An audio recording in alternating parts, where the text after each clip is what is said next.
Welcome to the Lennox First Quarter 2024 Earnings Conference Call. All lines are currently in a listen-only mode, and there will be a question-and-answer session at the end of the presentation.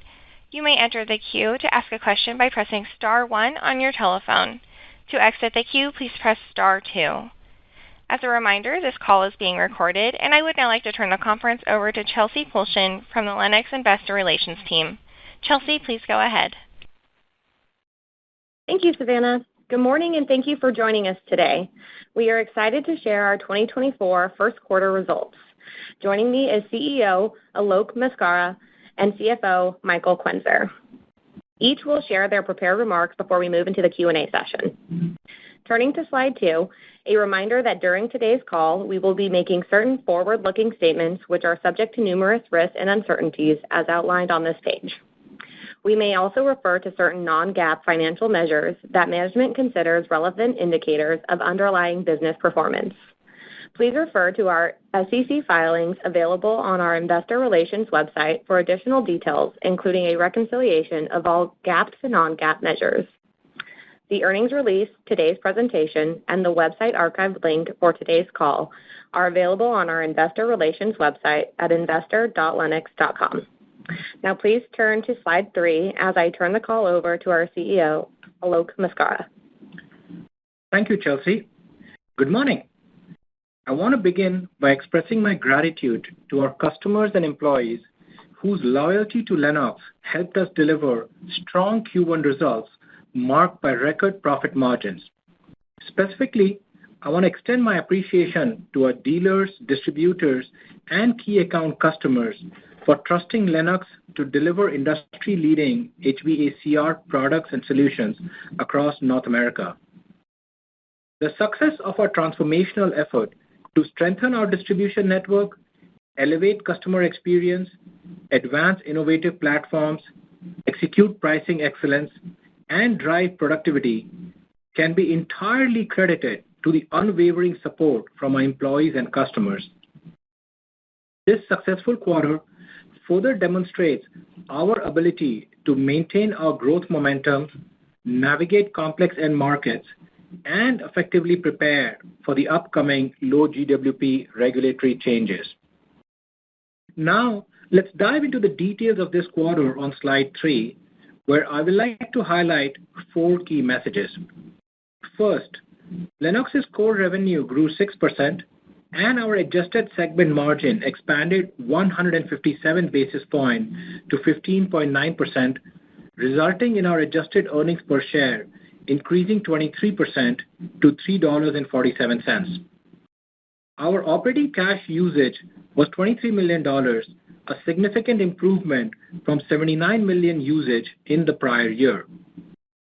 Second, Home Comfort Solutions delivered a slight revenue decline alongside moderate EBIT growth. With the destocking effect on volume counterbalanced by price and mix, we delivered 30 basis point margin expansion, and we are all glad to see the destocking phase nearing its end. Third, our Building Climate Solutions team delivered record Q1 margins supported by both revenue and profit growth. We remain on track for the opening of our new Saltillo, Mexico factory in early Q3, which will enable us to fully satisfy customer demand and our growth presence in emergency replacement market segment. Lastly, we are delighted to announce the updated fiscal guidance for this year as the Q1 results give us greater confidence in our earnings per share range. Michael will provide a detailed review of the guidance later in the call. But for now, let's turn to slide 4 for more details on the upcoming low GWP refrigerant transition. We are fully prepared and on schedule for the upcoming refrigerant transition. Our product designs, manufacturing processes, and technology engineering have all been finalized. We are currently transitioning our raw material inventory to facilitate the product launches, and we plan to start shipping the new low GWP refrigerant product later this year in time to meet expected demand. we anticipate price increase of 10+% for the new product line. During this low GWP transition, we will face manufacturing headwinds as we convert each production line in our factories. Our approach to reconfiguring our factories will effectively balance production flexibility with cost efficiency. Looking ahead, we foresee 2024 as predominantly an R410A refrigerant year. As we move into 2025, we expect the demand for the new low GWP product to reach approximately half to two-thirds of the end market. This shift in demand will benefit our product mix and also position us favorably to capture market share. Ultimately, we are well prepared and confident in our ability to navigate this transition successfully. Now, please turn to slide 5 for an overview of our initiative to become a better distributor of HVAC products. As you know, Lennox is a top-tier HVAC distributor in North America with substantial geographical coverage through over 250 outlets supported by more than 25 regional distribution centers. Nearly 45% of Lennox residential sales are now through our digital platform, lennoxpros.com, where our contractor partners also have access to a digital service dashboard for equipment prognosis, diagnosis, and monitoring. We have the opportunity to grow our market share by expanding geographical coverage and improve our share of wallet through greater focus on parts and accessories. We also have an opportunity to increase dealer loyalty with improved fill rate and an enhanced customer experience. The distribution network improvements and the 3 core changes highlighted on this page will accelerate our growth and increase our margin resiliency.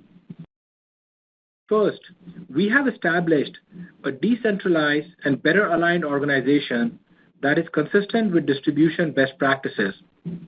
As a result, local leaders who have better visibility into local market conditions will have increased autonomy for faster decision-making. Furthermore, we have established 5 regional P&Ls led by experienced leaders who are accountable for both regional sales and stores. In addition, we are building our capabilities in critical areas such as revenue operations, pricing excellence, and distribution management. This is a long-term journey, and we are pleased with the early progress we have seen thus far. Second, to improve the quality of our customer service, we completed a physical distribution network analysis to ensure that we have sufficient growth capacity and optimal cost structure. We have streamlined and digitized our end-to-end demand and inventory deployment processes, and we are also implementing a modern warehouse management system throughout Lennox. It will take us a few years to fully realize the benefit of these changes, but thus far, we are pleased with the recent trend in our fulfillment rate. Third, we have created customer charter for our businesses and have established Net Promoter Score practices across the company. This allows us to collect feedback and set numerical goals around our customer interactions. We are delighted with the improvements we are seeing in our Net Promoter Scores and know that this is a commitment that will continue to yield results over the long term. To summarize, we are becoming a technology-enabled distributor, and we are investing in talent and resources to support this growth opportunity. While there are early signs of promising results, this is a multi-year endeavor that will accelerate growth and promote margin resiliency. Now, let me hand the call over to Michael, who will take us through the details of Q1 financial performance. Thank you, Alok. Good morning, everyone. Please turn to slide 6. Expanding on Alok's earlier comments, I'm excited to share our Q1 results, which not only reflect a strong start to the year, but also highlight record first quarter margins and an impressive 23% growth in adjusted earnings per share. Core revenue was $1 billion, up 6%, as price gains and revenue from the AES acquisition were the main drivers of year-over-year improvement. Adjusted segment profit increased $25 million, where most of the growth came from $40 million of price and mix benefits. This was partially offset by continued inflation and investment in SG&A and distribution. Total adjusted segment margin was 15.9%, up approximately 160 basis points versus prior year. Corporate expenses were $24 million, which includes $3 million of expenses previously considered non-core adjustments. Beginning in 2024, we will include certain previously categorized non-core adjustments in our adjusted earnings. This approach aims to reduce recurring or immaterial adjustments, which improves our overall quality of earnings reported. Our adjusted earnings will continue to exclude the effects of business divestitures and significant non-recurring items, such as restructuring programs. Our first quarter tax rate was 19.4%, and diluted shares outstanding were 35.8 million compared to 35.6 million in the prior year quarter.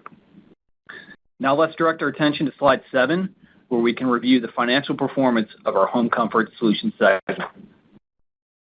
Revenue declined 1% to $681 million in the first quarter. The volume in our two-step distribution channel continues to feel the effects of industry destocking and was down mid-teens. Our direct-to-contractor sales volumes were up low single digits, with solid growth in the new construction channel as new home building starts have rebounded. Price yield was 3%, an improvement from the 2% price yield we earned in the second half of 2023, reflecting our successful execution of pricing initiatives in the quarter. The Home Comfort Solutions segment profit increased $1 million to $112 million, and segment margin also experienced approximately 30 basis points of growth to 16.6%. Although pricing initiatives are progressing well, results are still impacted by inflation as well as the ongoing investments in distribution and sales. Overall, given the challenging conditions in the end market, we are proud of our execution to increase profit margins even with volume and mix headwinds. We are prepared to launch the new low GWP product in the coming months and ensure the new product pricing material maintains gross margins. Turning to slide 8 in our Building Climate Solutions segment that delivered another strong quarter. The Building Climate Solutions revenue was up an impressive 21% this quarter, propelled by 7% volume growth and our best performance in many quarters. Combined price and mix were up 8%, and revenue from our AES acquisition contributed 6% revenue growth in the quarter. Building Climate Solutions profit grew by $28 million, or 56%, and segment margin expanded 480 basis points to 21%. These results were primarily driven by price and sales volume gains. Our profit results also reflect a $2 million headwind for our new Saltillo, Mexico factory ramp-up expenses. Despite ongoing production and supply chain challenges, unit production volume from the Stuttgart, Arkansas factory shows steady improvement. Additionally, we are excited for product output from the new Saltillo factory in early Q3 and will launch our new low GWP product in early 2025.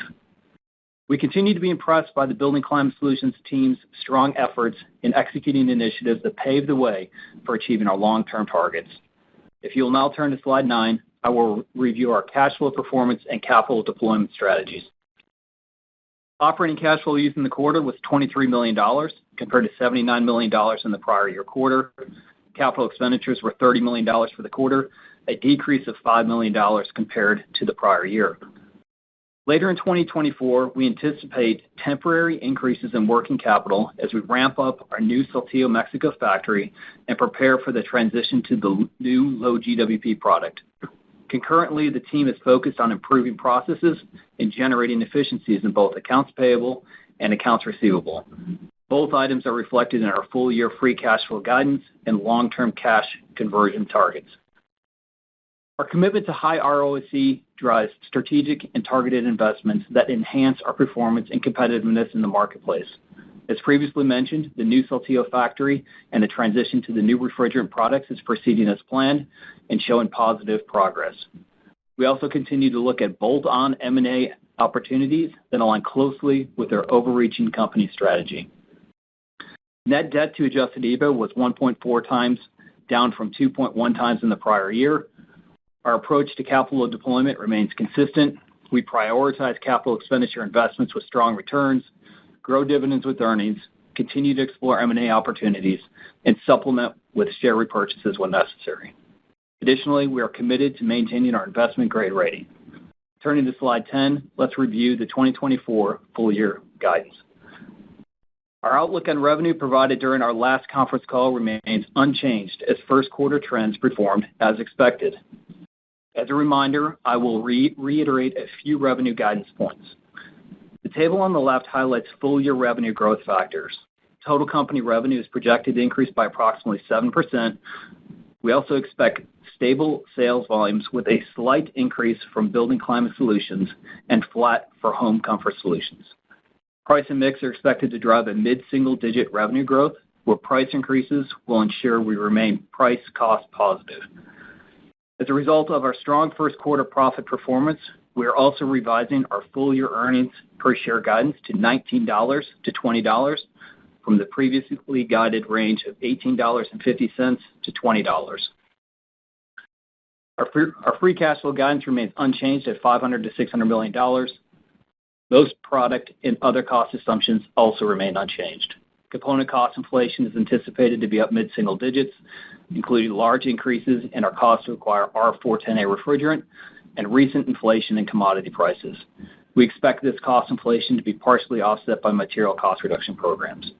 We anticipate ramp-up costs of approximately $10 million for the new Saltillo, Mexico factory, along with approximately $5 to $10 million associated with the refrigerant transition across our Home Comfort Solutions manufacturing facilities. SG&A expenses are expected to increase in the year, the result of both inflationary pressures and investments. Our investments are focused on resources to improve customer service, information system advancements, and distribution growth initiatives. We will also be making investments in both sales and marketing to support our long-term growth targets. Capital expenditures remain unchanged at $175 million. Interest expense is still expected to be approximately $50 million, and our tax rate is expected to be approximately 20%. With that, please turn to slide 11, and I'll turn it back to Alok for an overview of end markets. Thank you, Michael. On slide 11, I will share our outlook on the end markets for both segments, which align with the full-year guidance that Michael just went through. Within our Home Comfort Solutions segment, we have started to see a rebound in residential new construction, signaling consumer health resiliency. Nevertheless, we continue to closely monitor the repair versus replace dynamic amidst macro uncertainties. We are pleased to see distributor inventory return to near normal levels. However, the introduction of new low GWP refrigerant product and pending EPA updates on component manufacturing cutoff dates does add inventory management ambiguity for dealers and distributors. With that said, we anticipate that most of this year's sales will still come from R410A products, with limited adoption of the new R454B product towards the end of this year.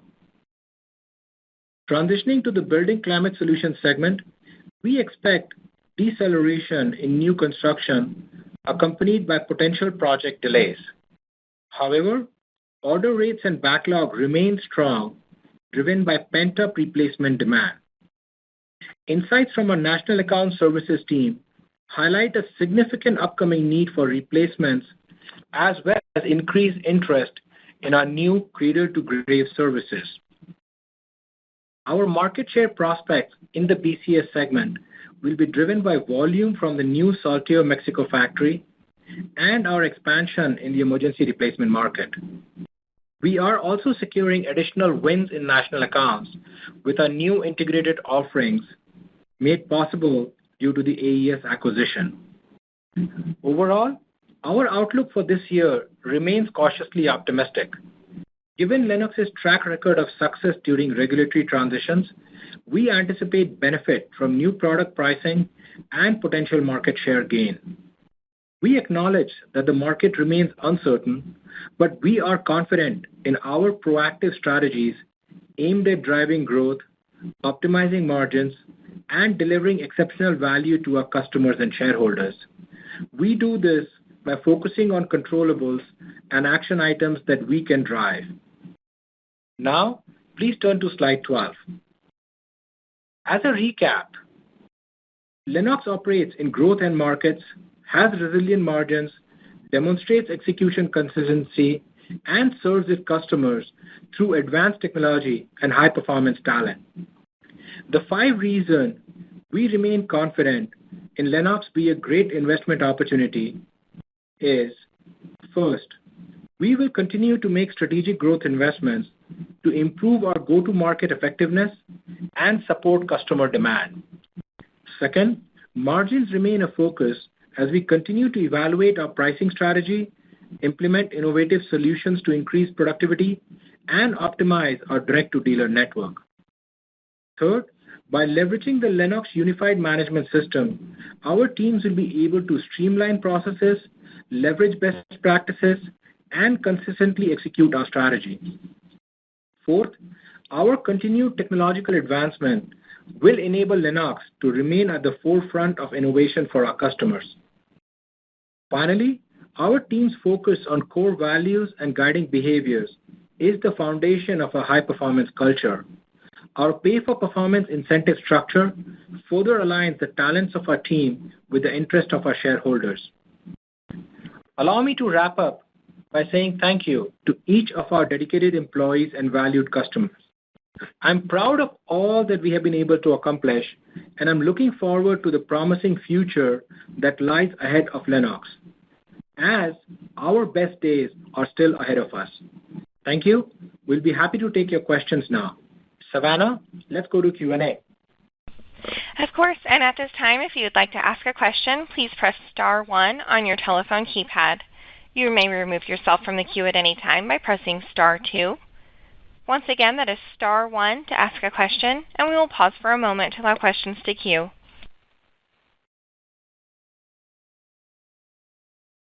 And our first question will come from Tommy Moll with Stephens. Please go ahead. Good morning, and thank you for taking my questions. Morning, Tommy. Alok, I wanted to start with a follow-up on the comments you made regarding strengthening the distribution network. You gave us a lot to think about. There are, I think, 9 different points on the slide that you introduced. You clarified it's a multi-year effort.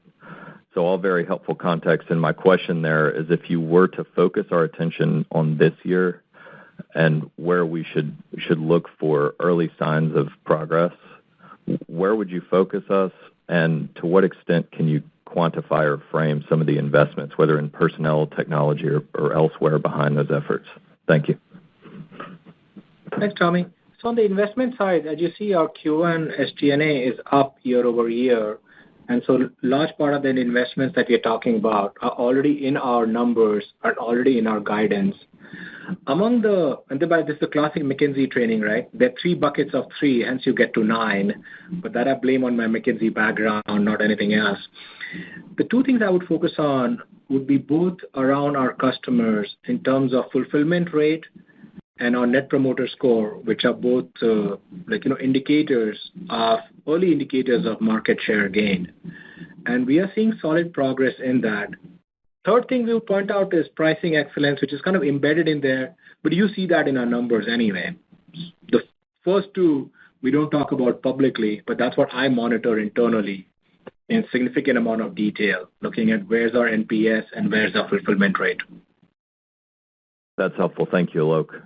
For a follow-up, I wanted to ask, this one probably goes to Michael for a couple clarifications on the raised EPS guidance midpoint. Michael, can you just refresh us on the seasonality here? Is 50/50 still the right way to think about it for first half, second half? And then related point, you mentioned a convention regarding the corporate expense and what is versus isn't included there. Any additional detail you could provide, especially if you can just give us a bogey for what you're assuming for the year, would be helpful. Thank you. Sure. Yep. So on the seasonality from the revenue perspective, we've already mentioned that we think from a revenue perspective, Q1 is about 20% of the year. First half's about 50%, second half's about 50%. That's from a revenue perspective. And then on the items that we've now included in corporate, previously we had some items for asbestos litigation, environmental expense, unique litigation. So these are kind of just small, immaterial, noisy items that were somewhat recurring, and it was about 25 cents of items last year that we've now moved into adjusted earnings this year. So that would be Tommy, if I can just piggyback on. Correct. Sorry, go ahead, Tommy. Yeah, I was going to say, Michael, that would be a 25-cent unfavorable item from last year to this year. Am I hearing you correctly? Yeah, if those expenses are generally flat, which we think they are, it's about a 25-cent headwind. Okay, got it. Sorry, Alok. Yeah, Tommy, I think we did that just to improve the quality of our earnings. I mean, these items are small. They became more recurring, and we think we should only exclude one-time items, extraordinary items. So this was just a bit of a cleanup. As Michael came into the role, we thought this was a good opportunity to take these items, which had all become recurring for past many years. Got it. Thank you very much. I'll turn it back. Yep. And our next question will come from Jeff Hammond with KeyBanc. Hey, good morning, guys. Morning, Jeff. Just talk to me about residential. You called out negative mix. I want to understand what's going on there. What are you seeing on repair replace? Because we noted in our checks, kind of discernible change more recently. And just, as we go into the selling season, given kind of a weaker 4Q, 1Q, kind of what's the lean on kind of industry volumes for the year? Sure. If I could start on the mix for the first part. The mix that we are referring is this residential new construction, which was subdued last year, is now coming back. And that's lower margin to us compared to replacement. So that's kind of the mix impact we were calling out that we've noticed. On the repair versus replacement, I think the jury is still out. I mean, I've read your channel checks. We've talked to our dealers. Kind of depends on which part of the country and which dealer. We haven't noticed any significant change in part sales versus equipment sales, but we probably won't be the first one to notice that anyway. There'll be other distributors who would call that out. But our dealers remain pretty robustly optimistic on overall the life of the equipment, where repair may not be the most economical way to move forward. So I haven't noticed anything, but we mentioned that as a call out because that's clearly a possibility as consumer health might get worse. Okay, and then just on the refrigerant transition pricing, I think you called out in the presentation greater than 10. I think you'd been saying 10 to 15. Is anything really changed there, other than maybe, timing of when you get that? And then just, what are you seeing from 410A refrigerant prices, that might drive pricing changes this year? Sure. So on the first one, the 454 pricing, nothing has changed. Last year, we may not have been clear enough, but I think we talked a few times that we had said it'll be about 15% over 2 years. So that increased pricing was for 24 and 25, and we had made that statement in 23. Nothing has really changed because the fourth part of the price increase is already in process. We implemented price increases mid-Q1, and we're going to see that impact. So the remaining is 10%. So I just want to clarify that. Nothing has changed. It was just over 2 years. Now we're talking about 1 year. On 410A pricing, I think the picture is mixed. I think, to be fair, the actual 410A pricing ramp up is less than we expected, and it's almost flat. But we think that's still going to move. And from our perspective, that hasn't changed our price on the end product that we are selling this year. Okay, thanks. And next we have a question from Ryan Merkel with William Blair. Hey, everyone. Congrats on the quarter. Thanks, Ryan. Thanks, Ryan. Yeah, Alok, I wanted to also ask on the A2L, just the 50 to 60% in 25 from A2L, just why is that the right number? And then can you clarify, is the price increase, the 10%, is that both resi and commercial, or, is commercial potentially a little bit less? Well, so first I'll answer on the price increase. We think it's probably going to be both in that same ballpark of 10%, if not higher. Both products need significant investments in the factory and some of the sensors and the compression technology. And then why we think it's 50 to 65%. I mean, what we're seeing is that you're going to have a bit of a carryover into next year from R410A systems that are able to be sold next year that were kind of built this year. Then you also have within the EPA guidance that you can sell components into next year. So we think those two combined are going to be 35 to 40% of the market next year. And then the balance would be new adoption of the 454B refrigerant product. Got it. Okay. That's helpful. And then I also wanted to ask on resi and just trends. So down 2 for volume in the first quarter, but I realize there's some destock. I think March with the weather wasn't great. Are you just thinking resi volumes are up low single digits? Is that the right cadence the rest of the way? Yeah, if you kind of look at our applied guidance, the balance of the year would be kind of low single digits, a little stronger on the indirect than the sell-through side, but balance kind of flat to slightly up for the rest of the year. And that's mostly for indirect. The comps get much easier starting Q2, and we are seeing the end of destocking. Great. All right. Thanks. Thanks. And next we will hear from Joe Trichy with Goldman Sachs. Please go ahead. Hey, good morning, guys. Morning, Joe. So maybe I'll just kind of start, on just the M&A appetite question, just given there are some assets out there that could be coming to market soon, just based on what's been publicly disclosed. So talk a little bit about your appetite currently and what you're looking for in, potential M&A transactions going forward. Sure. I mean, we read the same articles that you guys read. I do follow JCI pretty closely, but that's mostly because my good friend Jim Lucas is now the investor relation leader there, and I like Jim a lot. But if you think from our perspective, nothing has really changed compared to when we talked about it in Q1. And just to kind of re-emphasize that, we believe industry consolidation is good, especially as regulatory changes accelerate. You need more scale to be successful. From our perspective, we have been public in the past about the interest for this asset that is rumored to be on sale, and that hasn't changed either. What we are very focused on is making sure we execute appropriately. We have a very strong path ahead of us. Our 3-year plan is going to create significant value, and we have kind of talked about our long-term targets. There's so much opportunity for us to become a better distributor, improve our commercial volume through the new factory, working through pricing excellence on an ongoing basis, and gain share as we successfully execute through the refrigerant changes. And, we have a huge big pipeline of bolt-on opportunities as well. So while we can't talk about any specific process, we have sufficient scale to compete, and we feel we are in a very good position and evaluate opportunities as they come by. That's super helpful, Alok. Thank you. A follow-up question, maybe for Michael, just going back to that seasonality comment that you made. Just curious, as you kind of think of just the cadence for 2Q specifically, you guys, it seems like destocking is coming to an end. Shouldn't the seasonality be, slightly better this year because you're kind of lapping destocking comps? Just any commentary around that would be helpful.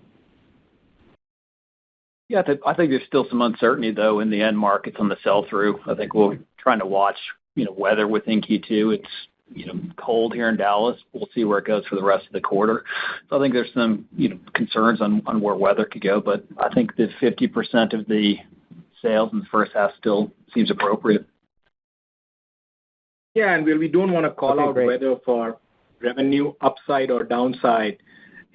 I'm new to the industry, and whenever I worry about weather, my business leaders who have been here for longer term said, hey, just wait till next week, and your concerns might go away. So still early in the quarter, May and June make up a significantly bigger portion of our sales than April does. Makes sense. Thanks, guys. Yep. Our next question will come from Damian Karas with UBS. Hey, good morning, everyone. Thanks for all the detail thus far. I just have to ask, Alok, hey, morning. So, we've been hearing about the end of this destocking for a few quarters now. What's driving your confidence that this is the last time we're going to hear about this as a headwind in a quarter? Well, we have been wrong before, so we got to keep that in mind as I answer the question. We talked about earlier it ending by Q4, and then in Q4, we got a sense and we signaled that it's likely going to continue in Q1.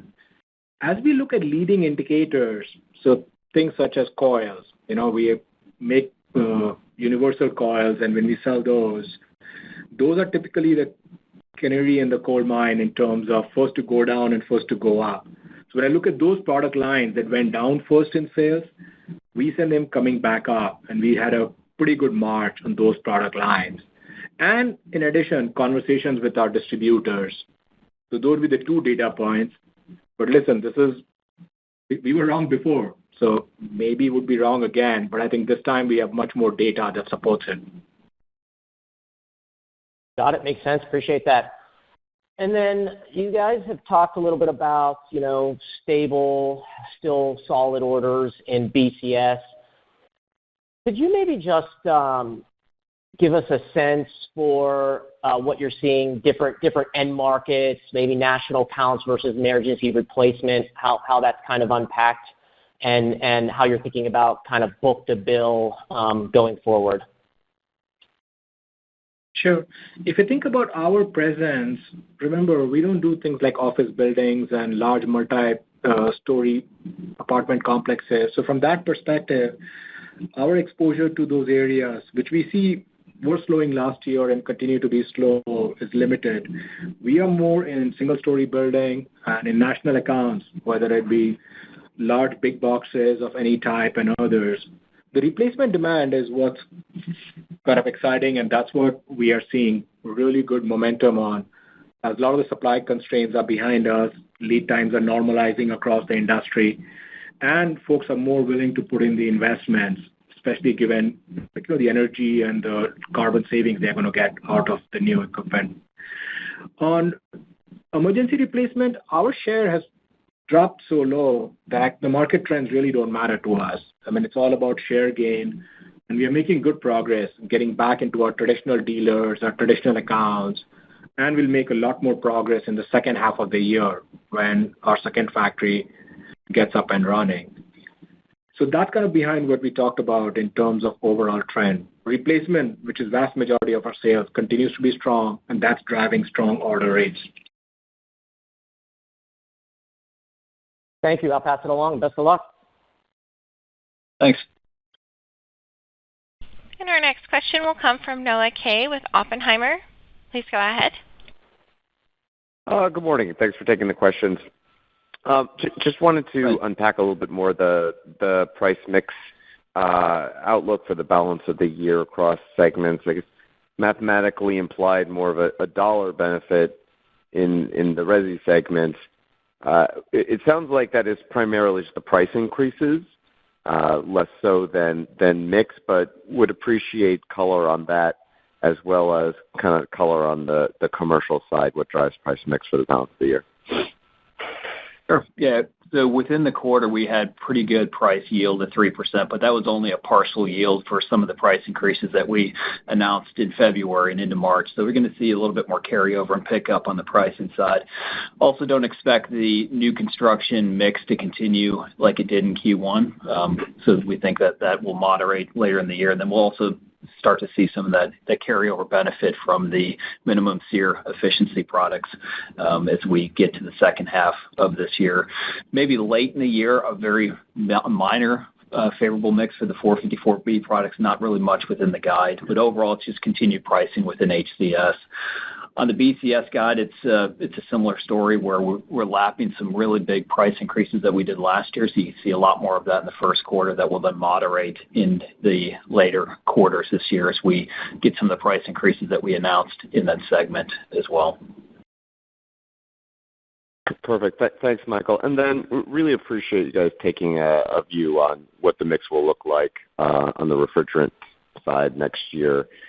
Just is it possible to quantify how much of a working capital headwind that is for this year? Because you're obviously going to have to build that inventory, certainly for the direct channel, before the cutoff date. Yeah, there's two things that we're focused on in working capital this year. It's inventory builds. The first is some additional raw materials to help transition to the new Building Climate Solutions factory in Mexico. So that's a piece of it. But then the other side of it is going to be to do a pre-build for some R410A systems on the residential side, depending on end market demand and how that's going to carry into next year. And then also on the BCS segment is that we can continue to build 410A unitary rooftops through the end of this year, and then we have 3 years to sell that through. So we want to make sure we have sufficient 410A demand to cover a few years of or continued volume for the next year or so on the BCS product. But that all adds up to about $50 million of inventory that we're going to have to add this year. Okay, perfect. Hey, thanks for the color. Great execution. See you guys in a couple of weeks. Thanks. Our next question comes from Brett Lindsey with Mizuho. Hey, good morning, all. Morning, Brett. I wanted to come back to the building segment and, really thinking about a way to dimension the new commercial capacity coming online. How does that ramp up in terms of revenue or units produced, and how should the factory utilization levels phase through the second half and then into next year?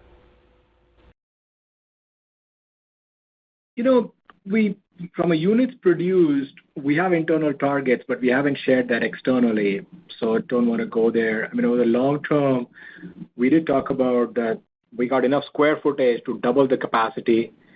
We think that happens over 5 years or more. So think of maybe perhaps at max 20% capacity, slowly ramped up, one line at a time. So I think that's kind of one way to think about it.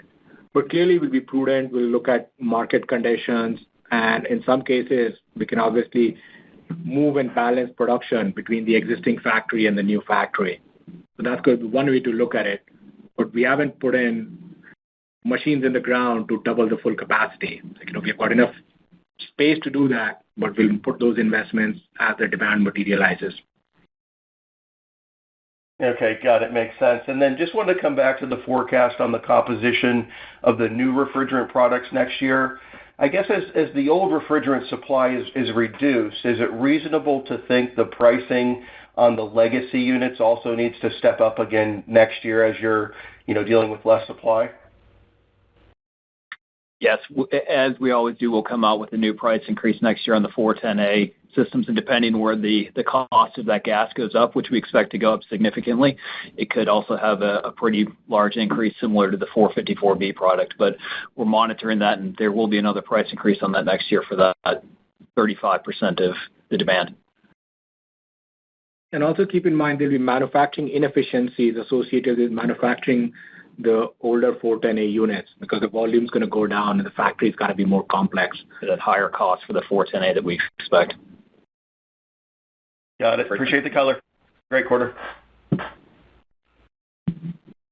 Our next question will come from Julian Mitchell with Barclays.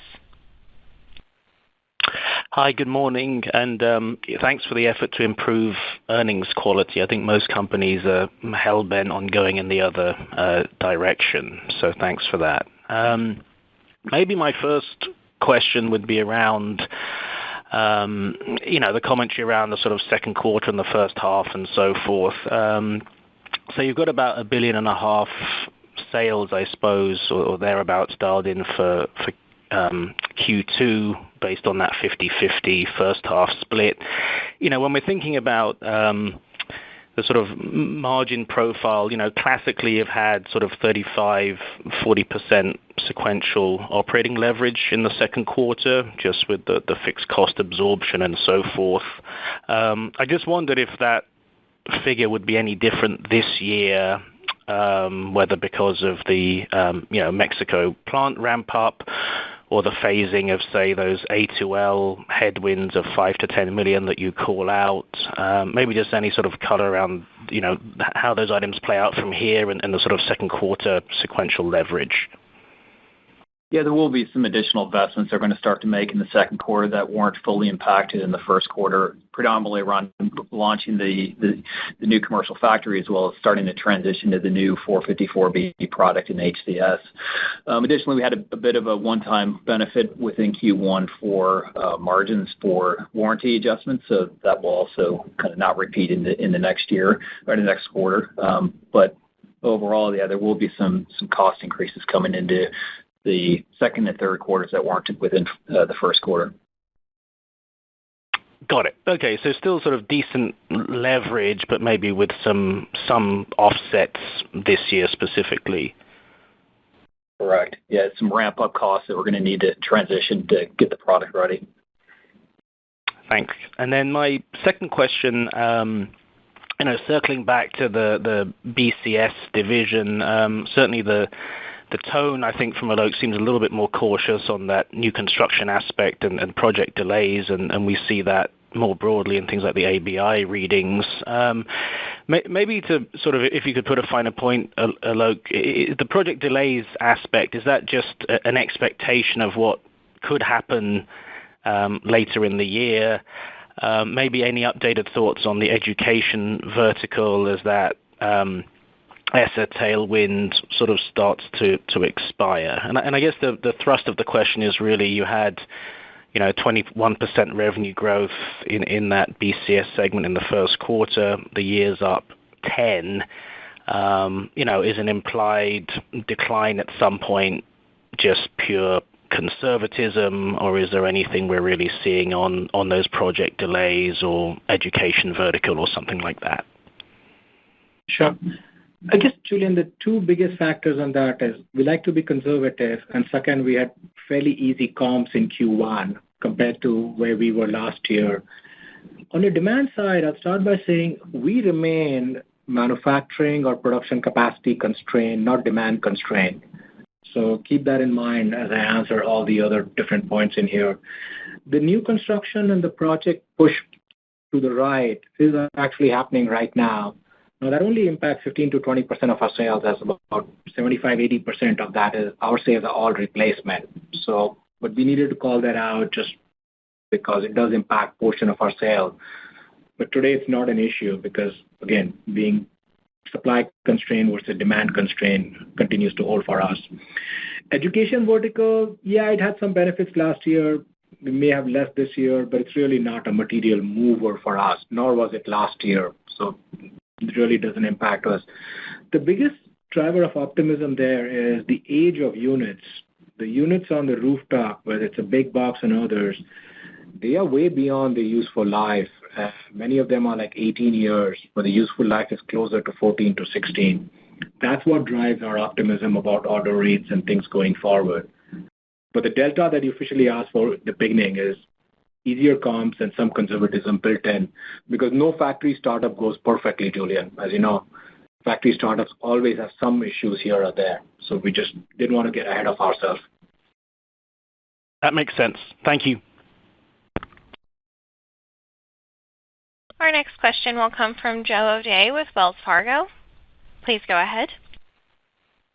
Hi, good morning. Thanks for taking my questions. First question is just related to pricing strategy, and I think both on HCS and BCS, you had sort of engaged with consultants and have implemented pricing changes as a result. The question is just related to what inning you're in that, the degree to which that's complete, the degree to which we see it in the P&L. And as a result, was it a matter of you were pricing below market on a net pricing side of things, and maybe you're above market? Just overall, kind of the outcome of those efforts, sort of where you are, pricing relative to what you see pricing in the market being. If it was cricket, I would tell you in the first inning, but since it's baseball, I have to say we are probably in the third or fourth inning of that right now. Where we are is, yes, we were below market price in many of our key accounts where we had signed contracts after the tornado and pre-COVID, and we did not have inflation clauses in that. So there was definitely a large portion of our sales where we were, and in some cases still below market, and that's a multi-step process to get up to the market level. So I think there's a big part of that. There is a second part of that, which is around giving the local leaders autonomy to an extent to get pricing adjusted. We used to do national pricing, and then we realized there is no such thing as national pricing. Pricing in South is very different than pricing in the North. So we will be able to capture greater pricing excellence just by having more localized pricing, and there's going to be upside on that, working through that. The third aspect of pricing is simply around us continue to capture pricing ahead of inflation, because people think inflation has gone away, and it's not. So as we do price increases and the fact that we lost margin points during the COVID transition and during the tornado, we need to just work with all our channel partners and customer and make sure we get price ahead of inflation, not behind inflation, because inflation continues to impact us, whether it's SG&A or materials or labor. All of that impacts SG&A. So those are the three aspects. I would say we are less than halfway complete, but pleased with progress so far, and especially pleased with some of the price actions we took on key accounts and got them closer to market, but still below market in some cases. Got it. And then also just wanted to ask on leverage, and when you think about the M&A opportunity set out there, you talked about a long-term target leverage range in the 1 to 1.5 times. But if the right opportunity were to present itself, how high are you comfortable taking leverage to pursue that type of opportunity? Yeah, if the right opportunity materialized, we'd go up kind of 3, maybe a little over 3 near term, and then quickly want to get back to that 1 to 1.5 times after that initial increase to above 3. But the key is maintaining investment grade ratings. That's the key. Got it. Thanks very much. And our next question will come from Deane Dray with RBC Capital Markets. Please go ahead. Thank you. Good morning, everyone. Morning, Dean. Hey, and I appreciate, Alok, that you're not going to use any cricket analogies, because I would have no idea what you're talking about. Hey, just on for a few of these. Yes, on the manufacturing line conversion, just give us a sense. Is that the $5 to $10 million that is in the assumption? And is this in the Mexico facility? And just give us a sense of how disruptive is this to the actual line to change over to the new refrigerants? Are you adding some new components? Is there new testing? Is it a higher pressurization? Just what, from a technology standpoint, logistics standpoint, how disruptive might that be? Sure. So the two inefficiencies we called out, one is the Saltillo, Mexico startup inefficiencies, and then we called out $5 to $10 million of additional inefficiencies on residential for transitioning from 410A to 454B. The change is pretty big. We have to make sure that we are handling appropriately the new refrigerant, which is mildly flammable. So it has a different classification when it comes to DOT regulations. So it requires different piping, different storage, different testing, different test chambers. A lot of the compressors are new. The size of the product might change in some cases. So it's a fairly big change, but we're pretty used to it. We're very ready. This is not starting now. A lot of these changes started last year. So, for example, the new refrigerants line already been installed, and the new storage tanks already in the facility. We're already doing test runs. If we needed to make products today, we would. So the inefficiency cause that we called out would simply be lines shutting down for a few weeks while we make all the changes, test the product, and then restart it. That's kind of the core source of inefficiencies. Most of the investments are already kind of on the floor now. That's real helpful. Thank you. And then the follow-up question from Michael, and I'll also add my shout out for the quality of earnings. I mean, we had to spend some time this morning to double-check that we weren't missing something. There were no eliminations. And that was the conclusion. I said, oh, my gosh, this is as close to GAAP as any company we follow. So thank you. So Chelsea and I were listening to you, Dean, when you told us that at your conference, and we took that as a challenge. So it did start at your conference when you mentioned that to Chelsea and I. So, all right, I appreciate that. So, so that's with all this buildup. I've got more of a mundane question on free cash flow. It just we know first quarter is typically a use, but it was less of a use. Just what are the dynamics there? And you said you've got some additional inventory build coming. Where does buffer inventory, as we distance ourselves from all the supply chain issues, have you rid yourself of buffer inventory entirely? Is that still winding down? But some color there would be helpful. Thanks. Yeah, on the raw material side, our inventories are still higher than we'd like. They are drifting down better as supply chains are healing, so they are coming down. But we're going to have to grow them a bit for this business building climate solutions transition to ramp up that new factory. But overall, raw inventory is getting better. But yeah, we're going to start to grow inventory later this year for the new 410A. Product, and we're going to start to pre-build and grow some of that in the second half of this year.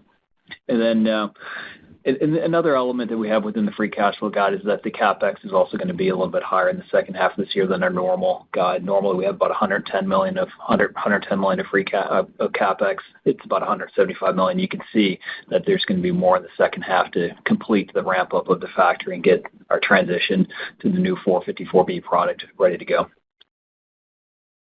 That's all helpful. Thank you. Yep. Our next question will come from Nicole DeBlase with Deutsche Bank. Please go ahead. Yeah, thanks. Good morning, guys. Morning, Nicole. Yeah, thanks for taking my question. I guess first thing is just on the commercial margins, obviously really, really strong again this quarter. Thinking through all the puts and takes through the rest of the year and how the comp gets a lot harder from 2Q to 4Q. I guess how much conviction do you guys have that you can continue to expand margins year on year through the rest of the year? Yes. So we continue to do pricing excellence. So we've announced up to 8% price increase in Q1. So we're going to continue to drive price increase, even though it's going to lap some of the comps, which are going to be a little more challenging. Right now, our guide is, volumes kind of flattish up, low single digits on the balance of the year. That normally comes with 30% incrementals. So that should help drive our return on sales, operating profit margins up higher. But then working against that is a little bit of the headwinds that we have to ramp that new factory up. So absent of the factory ramp, we still see margins modestly moving up. Okay, got it. That's helpful. And then we've seen copper and aluminum costs rising recently. Can you just refresh us on when that could potentially impact your P&L? Would that be more of like a 2025 concern at this point or something to focus on? Thank you. Yeah, so we see steel increases that are also starting to come up. That's more immediate. That kind of is on a quarterly lag. The copper and aluminum goes through a hedging process. It's kind of an 18-month blended hedging process. So we'll start to see some of that this year, but it will come into next year as well. We'll continue to monitor that. If it stays elevated, we'll have to see what type of pricing actions later this year we need to do. But definitely that would be reflective in the new 454B product if it continues on pricing and the 410A pricing into next year. Got it. Thank you. I'll pass it on. And our next question will come from Steve Tusa with J.P. Morgan. Hi, good morning. Hi, Steve. Can you just help me reconcile some of the price and mix dynamics? I mean, you guys had put through, I believe, Allied was in Jan 1, and then the rest of the business maybe in early February. I think there were upwards of like 10% price increases. Price was up 3% in the quarter. So maybe just help me reconcile that, and then what basically gets that to accelerate through the rest of the year. I mean, your price mix was basically 1% for the quarter with negative mix. So maybe just help me reconcile those data points with kind of the mid-single digit guidance. Yep. Yeah, I'll specifically speak to the pricing. So within the quarter, we only had a partial quarter on the price increase. So we announced on the Lennox brand starting February, so that didn't even fully get all the way through February. So you had about a month on the Lennox side. So that should continue to increase as we go throughout the year on just the normal flow activity on Lennox. And then we also had price increases on some of our large PE and builder contracts that also was some of those were also a partial quarter. So you'll start to see that also expand later in the year. On the mix side, we don't think that the new construction mix is going to continue, so that should help going forward, but we're watching it to see if it does. But right now we're assuming that mix basically slows down on the RNC side. So that mix number that you put in there, the mix for sales, is a mix driven by type of business, like new construction versus like replace? That's what that negative 2% mix reflects? Within the quarter, correct. Yep.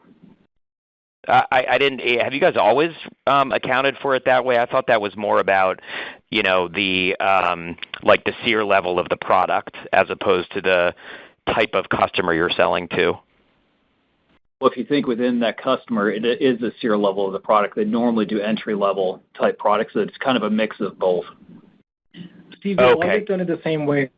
Last year, we called out the SEER one because that was the largest driver as we are going from older SEER standards to the newer one. But for us, mix has always been product types, and RNC products are part of that mix change. Right, I guess, but that's not really going to change, I guess, over the next several quarters, right? Mix should remain, relatively new construction focused, or does that mix change over the next several quarters? Well, as new housing starts had gone down, I think Q1 last year was abnormally low. So I think that both start impacting, right? We're comping ourselves out of the dip that we had last year. Got it. And then just one last one on commercial. What do you think the market did this quarter? I mean, the HRI data, which is obviously a little more narrow than what some people define as a light commercial market, that looked pretty strong. You guys had volume that was up, I think, mid to high single digits. What do you think the market did? And did you guys, I guess, how'd you perform relative to that in your estimation? Yeah, our AHRI reported rooftop units were up more than that 7%.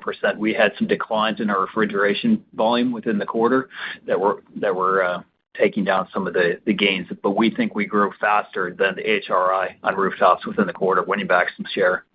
Yeah, and you can't take our entire segment and compare it to Michael saying only a portion of our segment gets compared to that. So we did equal or better than the AHRI data. Yeah. Okay. Great. Thanks a lot. Thanks. Our next question comes from Gautam Khanna with TD Cowen. Please go ahead. Yeah, thanks. Good morning, guys. I had a couple questions. First, was wondering in April, you talked about destocking in the third-party channel coming to an end. Can you talk about maybe April order trends in that channel and how that might inform your conviction? Yeah, given that we are having the call on towards the end of April, our conviction is already reflective of what we are seeing in April. So we remain convinced that the destocking is coming to an end. Do you anticipate that channel to be down in the second quarter still in terms of unit volumes? Down? No, I would expect the channel to be up in unit volume in Q2. Okay, and that's irrespective. Assuming weather is not a big variable year to year. Yeah, I was going to call out weather, but listen, I don't want to get nervous just because I had to wear a sweatshirt in Texas, in April. Gotcha. Okay. Was wondering if you could talk about, the demand you think you'll have as the new Mexican capacity comes online. So maybe if you could talk about customers or business that you may not have been able to accommodate on the commercial side. So just because obviously people get concerned about commercial unitary demand starting to soften after a big, run up post-COVID. What gives you conviction that you'll be able to fulfill that capacity over time? Yeah. So listen, great question. While there are no certainties, here's what we know and we look at, right? I mean, our order rates continue to be higher than what we can manufacture, and we are still turning away businesses that we would rather not. So that's just internal way we are looking at, and that's been going on for 2 to 3 years now.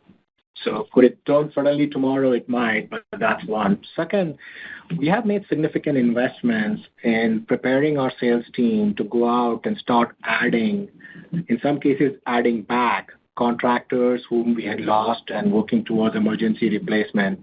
And that's part of some of the investments that we talked about is leveraging our core contractors, our Lennox dealers, to be able to push that emergency replacement market.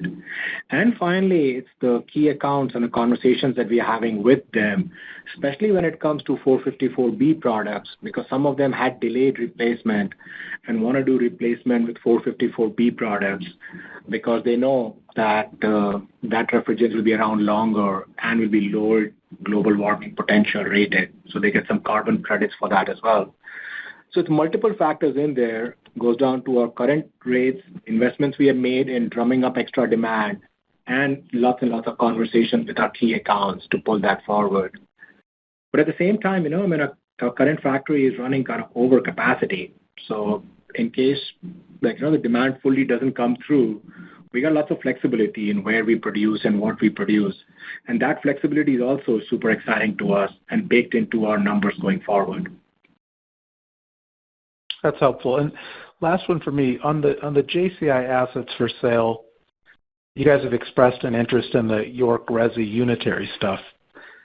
If there were other assets embedded in whatever they're selling, is that something you guys would entertain, or is that too much complexity for what you ultimately want and therefore not worth pursuing? I'm just curious how that, because I hear that they may sell more of it all at once, and then you'd have to divest it or whatever. Yeah, sure. No, that's fair. Again, I don't want to comment on other company, but I'll tell you, we are going to be focused on HVAC. I mean, we are an HVACR company, and that's what we do, focused on that. And I don't think that's going to change just because opportunistically something else becomes available. And our strategy is working. We have the scale.